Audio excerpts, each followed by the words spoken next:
Hi friends, ഇന്ന് നമ്മൾ egg വെച്ചൊരു ലോലിപോപ്പാണ് തയ്യാറാക്കുന്നത്. പെട്ടെന്ന് തയ്യാറാക്കി എടുക്കാവുന്നതാണ്. അപ്പോൾ എൻ്റെ വീഡിയോ ആദ്യമായിട്ട് കാണുന്നവരാണെങ്കിൽ ചാനലൊന്ന് സബ്സ്ക്രൈബ് ചെയ്യണേ. അപ്പോൾ നമുക്ക് തയ്യാറാക്കി നോക്കാം. ലോലിപോപ്പ് ഉണ്ടാക്കാൻ വേണ്ടിയിട്ട് 3 മുട്ട പുഴുങ്ങിയെടുത്തിട്ടുണ്ട്. ഇതുപോലത്തെ ഗ്രേറ്റർ ഉണ്ടെങ്കിൽ എടുക്കാം. ഇതിൻ്റെ ചെറിയ ഹോളിലിട്ടൊന്ന് ഗ്രേറ്റ് ചെയ്തെടുക്കണം. ഇത് നമുക്കൊരു ബൗളിലേക്ക് മാറ്റാം.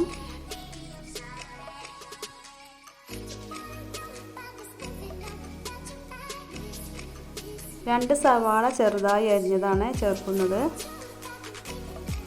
ഒരു പച്ചമുളക് ചെറുതായി അരിഞ്ഞത് ചേർത്തെടുക്കാം. ഒരു തണ്ട് കറിവേപ്പിലയും കൂടെ ചേർക്കുന്നുണ്ട്. മല്ലിയില ചെറുതായി അരിഞ്ഞ് ചേർക്കാം. ആവശ്യത്തിനുള്ള ഉപ്പും കൂടെ ചേർത്ത് കൊടുക്കാം. ഈ 1 ടീസ്പൂൺ കാശ്മീരി ചില്ലി പൗഡറാണ് ചേർക്കുന്നത്. നല്ലൊരു ഫ്ലേവർ കിട്ടാൻ വേണ്ടിയിട്ട് 1/4 ടീസ്പൂൺ ഗരം മസാലയാണ് ചേർക്കുന്നത്. 1/2 ടീസ്പൂൺ കുരുമുളക് പൊടിയും കൂടെ ചേർക്കുന്നുണ്ട്.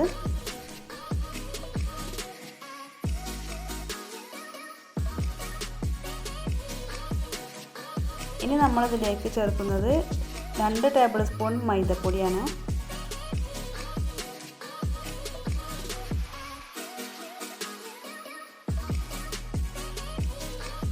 എല്ലാം കൂടെ നന്നായി ഒന്ന് കുഴച്ചെടുക്കാം.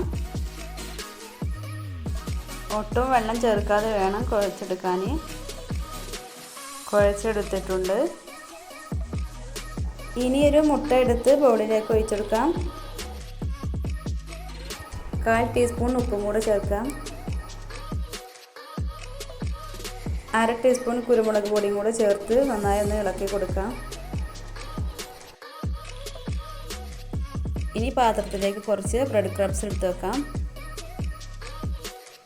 ഇനി ഈ മാവ് ഓരോന്നായി ഉരുളകളാക്കി എടുക്കാം.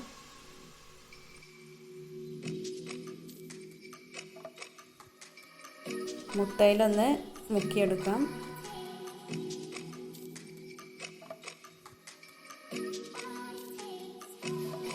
നമ്മൾ കട്ട്ലേറ്റൊക്കെ ചെയ്യണത് പോലെ ബ്രെഡ് ക്രംസിലെടുത്തൊന്ന് കവർ ചെയ്തെടുക്കാം.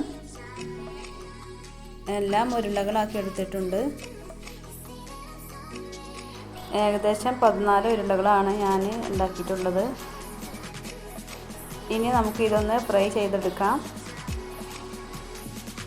ഓയിൽ നന്നായി ചൂടായി വന്നിട്ടുണ്ട്. ഓരോന്നായി എണ്ണയിലേക്ക് ഇട്ടുകൊടുക്കാം.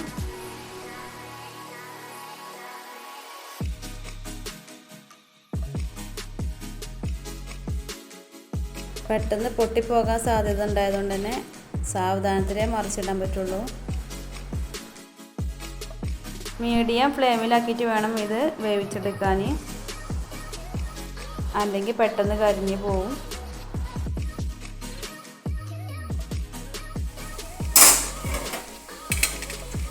പാകത്തിനുള്ള വേവായിട്ടുണ്ട്. ബാക്കിയുള്ള ഉരുളകളും ഇതുപോലെ ചെയ്തെടുക്കാം. കാണാൻ തന്നെ നല്ലൊരു ഭംഗിയാണ്, അതേപോലെ തന്നെ കഴിക്കാനും നല്ല ടേസ്റ്റാണ്. ഇനി ഇത് സെർവ് ചെയ്യുന്ന സമയത്ത് ടൂത്ത് പിക്കോ അല്ലെങ്കിൽ ഇതുപോലെ ഈർക്കിലൊക്കെ എടുത്ത് ടൊമാറ്റോ സോസിലോ അല്ലെങ്കിൽ മയോനൈസിലൊക്കെ ചേർത്ത് കഴിക്കാൻ നല്ല ടേസ്റ്റ് തന്നെയാണ്. അപ്പോൾ മറ്റൊരു വീഡിയോയിൽ കാണാം. Okay, thank you.